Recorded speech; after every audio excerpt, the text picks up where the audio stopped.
नमस्कार दोस्तों, मैं हूं सचिन। आप सुन रहे हैं हॉरर कहानी। आज मैं जिनकी ज़िंदगी के बारे में बताने वाला हूं, उसके जीवन की यह कहानी को सुनकर सच में आपको बहुत ज़्यादा डर लगने वाला है। तो चलिए, ज़्यादा समय ना लेते हुए शुरू करते हैं। आज की कहानी आपसे निवेदन है, इस कहानी को अंत तक ज़रूर सुनें।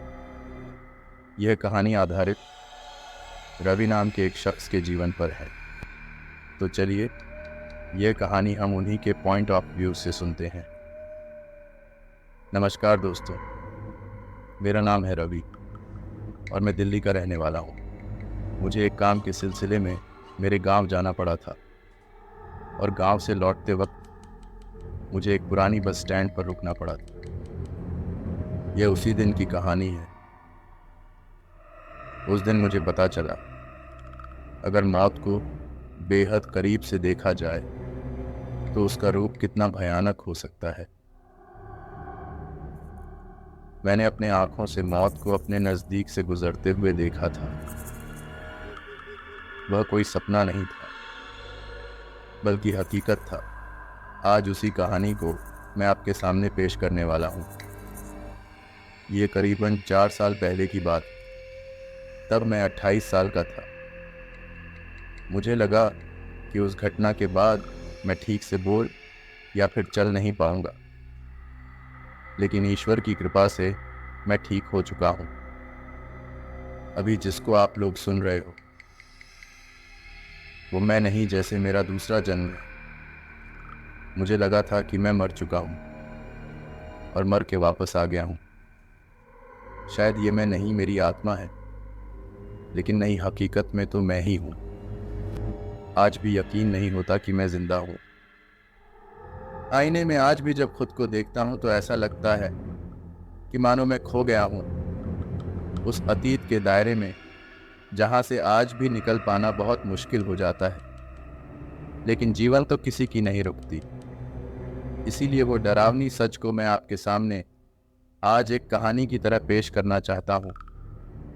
मेरे गांव का नाम था रायपुर। वो गुड़गांव से 400 किलोमीटर की दूरी पर था। उस घटना के बाद मैंने कभी भी उस गांव का जिक्र तक नहीं किया। वहां जाना तो दूर की बात है। आज भी वह गांव है या फिर नहीं है, मुझे मालूम नहीं है और मैं जाना भी नहीं चाहता, क्योंकि उस रात मुझे लगा था कि उस गांव में सिर्फ मौत का सन्नाटा है। वहां कोई जिंदा लोग नहीं रहते, सभी मर चुके हैं। आप लोग सोच रहे हो कि मैं ये सब क्यों कह रहा हूँ, तो सुनिए। उस गांव में मैं और मेरे मामा रहते थे। उम्र हो जाने की वजह से मामा की मौत हो चुकी थी। मैं मामा को बचपन से ही बेहद मानता था। उनकी कही हुई बहुत सारी बातें मेरी जिंदगी में सच साबित हुई थी। और ये कोई छोटी मोटी बात नहीं है।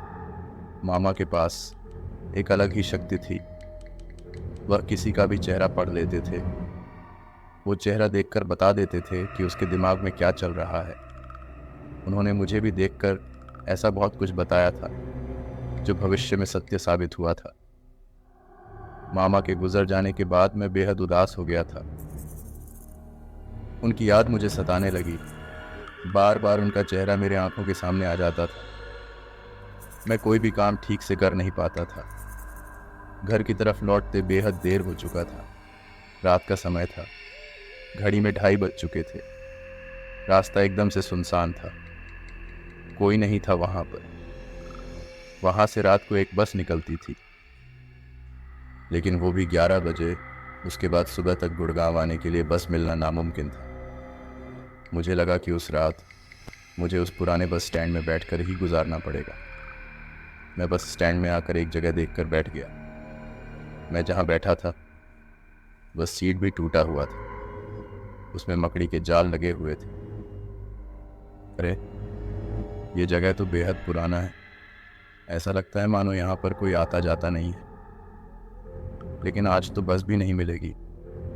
मुझे सुबह तक यहाँ वेट करना होगा। चलो ठीक है, कोई बात नहीं। जगह तो थोड़ी सी डरावनी है, लेकिन मुझे अंधेरों से डर नहीं लगता। मामा हमेशा कहते थे कि जब भी डर लगे तो हनुमान जी को याद करना डर झट से दूर भाग जाएगा। ठंडी हवा चल रही थी। मुझे थकान सा भी महसूस हो रहा था। इन सब में कब आंख लग गई पता भी नहीं चला। अचानक कुछ लोगों की आवाज़ें सुनकर मेरी नींद खुल गई। मैंने देखा कि वहां पर दो लोग खड़े हुए थे। मैं तो उन दोनों को देखकर चौंक गया। मैंने देखा कि वहां पर एक औरत और एक आदमी खड़े हुए थे। वे दोनों आपस में बातचीत कर रहे थे। उस औरत ने उस आदमी से कहा, बस आने ही वाली है और मौत की सवारी आने ही वाली है। उस औरत के मुंह से इन शब्दों को सुनकर मैं बेहद ही घबरा गया था। मैंने तुरंत उस औरत से पूछा, मौत की सवारी से आपका मतलब क्या है? मौत की सवारी क्या बोल रहे हैं आप?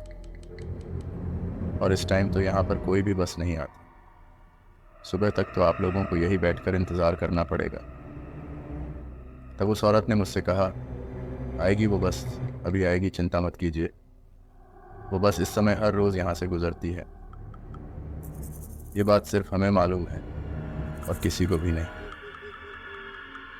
उस औरत की बातों को सुनकर मेरा तो दिमाग काम करना ही बंद कर दिया था। मैंने उनसे पूछा, आप लोग कहाँ से आ रहे हो? यहाँ पर तो कोई नहीं था। आसपास तो कोई गांव भी नहीं है। फिर आप लोग आए कहाँ से? तब वो औरत मेरी तरफ देखकर अजीब सी शक्ल बनाकर हंसने लगी। हवाएं अचानक से बदलने लगी। ठंडी ज़्यादा महसूस होने लग गई, मानो कि वहाँ पर बर्फ़ का पहाड़ हो। आसमान से बर्फ़ की बारिश होने लगी थी, लेकिन ऐसा कुछ भी नहीं था। सिर्फ मुझे ही ऐसा महसूस हो रहा था, क्योंकि वो दोनों तो बिल्कुल चुपचाप खड़े हुए थे। लेकिन मैं ठंड के मारे जम गया था। तभी अचानक से मुझे हॉर्न की आवाज़ सुनाई देने लगी। मैंने तो बिल्कुल ठीक ही सुना था। हॉर्न की आवाज़ आ रही है, लेकिन ऐसा कैसे हो सकता है? इस टाइम तो यहाँ पर कोई भी बस का आना नामुमकिन है। फिर ये सब कैसे हो गया? देखते ही देखते वह बस मेरे बिल्कुल सामने आकर खड़ी हो गई। बस के अंदर ठीक तरीके से कुछ दिखाई नहीं दे रहा था, लेकिन सामने की लाइट बड़ा चमक रहा था। उस तेज़ रोशनी की वजह से मेरी तो आंखें भी चौड़ी हो गई थीं। वह बस ज़ोर ज़ोर से हॉर्न बजाने लगा। मैंने देखा, उस हॉर्न की आवाज़ों को सुनकर मेरे पास खड़े हुए दो लोग उस तरफ दौड़ने लगे और फिर वह दोनों बस में चढ़ गए। लेकिन मुझे बेहद डर लग रहा था। मेरे पैर नहीं हिल रहे थे। तभी अंधेरों में मुझे एक चेहरा दिखाई दिया। वह एक कंडक्टर था। उसने मुझसे कहा,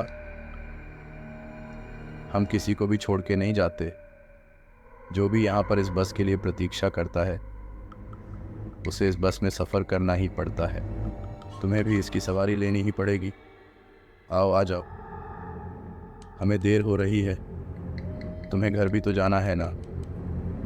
गुड़गांव रास्ते में ही पड़ेगा। आओ, हम तुम्हें छोड़ देंगे। वह आदमी बिना पल के झपकाए ये सारी बातें बताता चला जा रहा था। उसका चेहरा बिल्कुल सफ़ेद पड़ गया था, मानो कोई इंसान नहीं, एक मृत शरीर मेरे पास खड़ा हुआ है और मुझसे बातें कर रहा हो। पता नहीं उन शब्दों में ऐसा क्या था कि मैं उस तरफ खींचता चला गया और देखते ही देखते बस में चढ़ गया। बस के अंदर मेरे पैर रखने के साथ साथ ही वो बस चल पड़ी।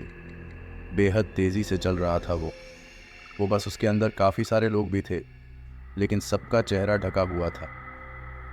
इतनी गर्मी के मौसम में भी सब लोग ऐसे काले कपड़े ओढ़ कर क्यों बैठे हुए थे? लेकिन मुझे इतना ठंड क्यों महसूस हो रहा है? आखिर बात क्या है? मुझे इतना अजीब सा क्यों महसूस हो रहा है? मेरे सामने एक लड़का बैठा हुआ था। मैंने उससे पूछा, सुनो, क्या तुम मुझे सुन सकते हो? लड़के ने मेरी एक भी बातों का जवाब नहीं दिया और खिड़की की तरफ देखता ही रहा। मैंने जब फिर से उससे पूछा तो एक आदमी वहां आके मेरे बिल्कुल पास खड़ा हो गया। मैं उसका चेहरा ठीक से देख भी नहीं पा रहा था। ज़्यादा अंधेरा होने की वजह से सब कुछ धुंधला धुंधला सा लग रहा था।